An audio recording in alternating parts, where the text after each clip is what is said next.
Your personality creates your personal reality. That's it. It's that simple. And your personality is made up of how you think, how you act, and how you feel. So if you wake up in the morning and you get out of bed on the same exact side as you did the day before, you shut the alarm clock off with the same finger, you slip into your favorite slippers, you shuffle into the bathroom and you use the toilet like you always do, then you walk over to the mirror and you look at yourself to remember who you are, then you get into the shower and you wash yourself in the same routine way, then you groom yourself to look like everybody expects you to look, then you go downstairs and you drink coffee out of your favorite mug. Then you drive to work the same way as you did the day before. You see the same people that push the same emotional buttons. You do the exact thing that you know how to do and you memorize and can do so well that you're an expert at. Then you hurry up and rush home so you can hurry up and check your emails, so you could hurry up and go to bed, so you can hurry up and do it all over again. Now, here's my question. Did your brain change at all that day? We could say that you were thinking the same thoughts, performing the same actions, that create the same experiences, that produce the same emotions, but secretly expecting something to change in your life. And as long as you think equal to everything that's familiar or known to you, what do you keep creating more of? Same life. You're just thinking equal to everything that you know, and you keep creating more of the same. To change, to truly change, is to think greater than your environment. And every great person in history knew this, whether it was William Wallace or Mahatma Gandhi or Martin Luther King. They all had an idea, couldn't see it, couldn't smell it, couldn't taste it, couldn't feel it, but it was alive in their mind. It was so alive in their mind that they began to live as if that reality was actually happening now.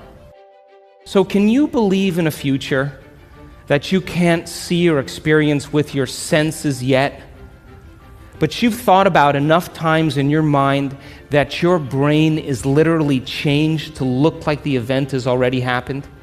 If you wanted to create a new personal reality, you would have to change the thoughts that you are thinking, the behaviors and habits that you're demonstrating, and the emotions that you've memorized that's become part of your identity.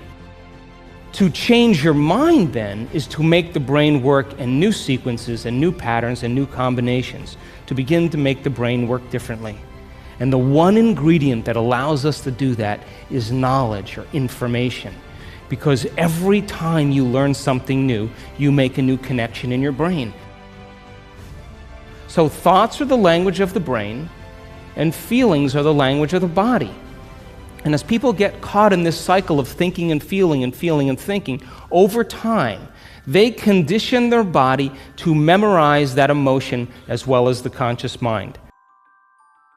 And whenever the body knows as well as the mind, that's called a habit. A habit is when your body is the mind. Now, 95% of who you are by the time you're 35 years old is a set of memorized behaviors, set of emotional reactions, beliefs, perceptions, attitudes that run just like a computer program.